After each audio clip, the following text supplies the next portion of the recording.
Welcome to another edition of Locking It In with Deb and Pear. I'm Deb. I'm Pear. And today is September 27th, and we are bringing you this week's real estate report. What's new in financing this week, Parent?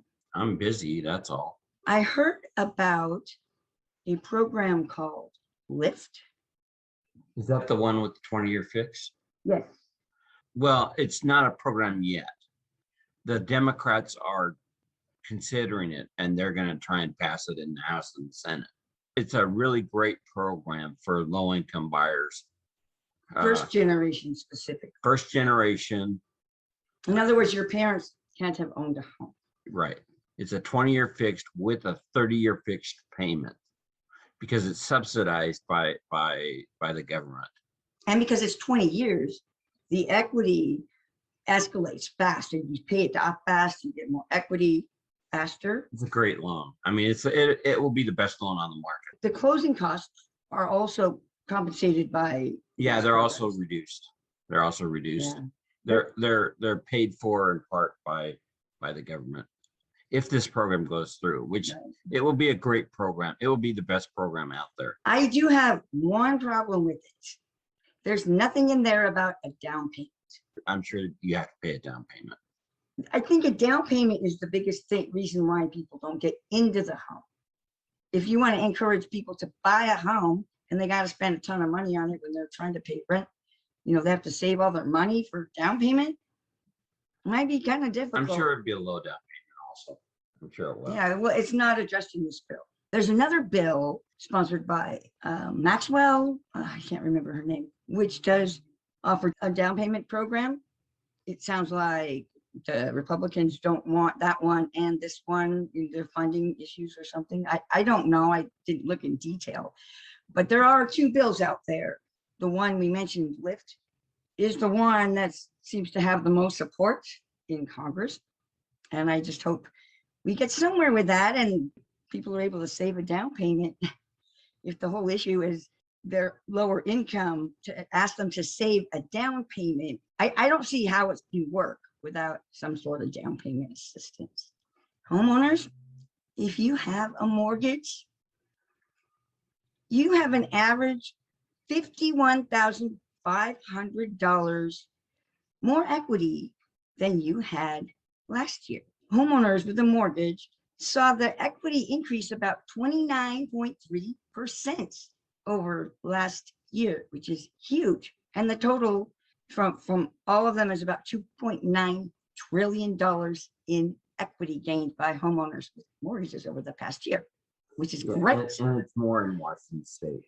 In Washington State, yes, and California in particular. California, it's way more. It's $116,000 per borrower in California. On average. If you live in the Chicago area, Chicago, Naperville, Arlington Heights, this area had the largest share of negative equity. In the second quarter of 2021, that was down 5.2%. They lost equity in these markets. And if you don't understand what equity is, it's the amount of the market, what your house sells for, minus what you owe on it. And this is something I just want you all to understand. If y'all are paying rent, you're not getting equity. That money's going nowhere. It's not ever going to work for you. It's only going to go up, as will your equity if you have a mortgage. And your mortgage will likely be fairly close to rent or less. I have a friend at church that bought his house in November or December. At this point, he's got enough equity in the property that he could list it, pay the real estate agent, pay the closing costs, and still have $20,000 equity left over. Yeah, and that's a down payment for a second house. It's a bigger down payment than what he paid for to get into the house. Probably about double. Yeah, equity is a good thing. I think that's the best investment you can have, because housing will never go away. There's always going to be a demand for it. New home sales are starting to turn. We're seeing more new construction available now. We have about a 6.1 month supply nationwide of new construction, and 80% of homes that were sold are not yet built. There are still a lot of issues as far as the supply chain and labor shortages, but the number of new houses for sale in August was $378,000, which, as I mentioned, 6.1 months supply. And that is good news. It is 74.3% more over last year, which is good. That's almost 100%. Yeah, because lumber is not as expensive as it was, or at least the price is not going up like it was for the lumber. And things are under control better now than they were at the beginning of the year. Although these challenges are still very real. Yes, but not as bad. And the backlog takes a little bit longer because of the supply chain. If you do buy a new home, it might take you a little longer before you can move in.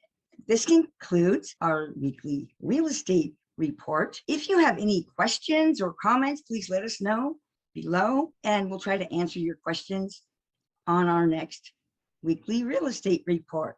We're locking it in with Deb and Pear. See you next week. Thank you.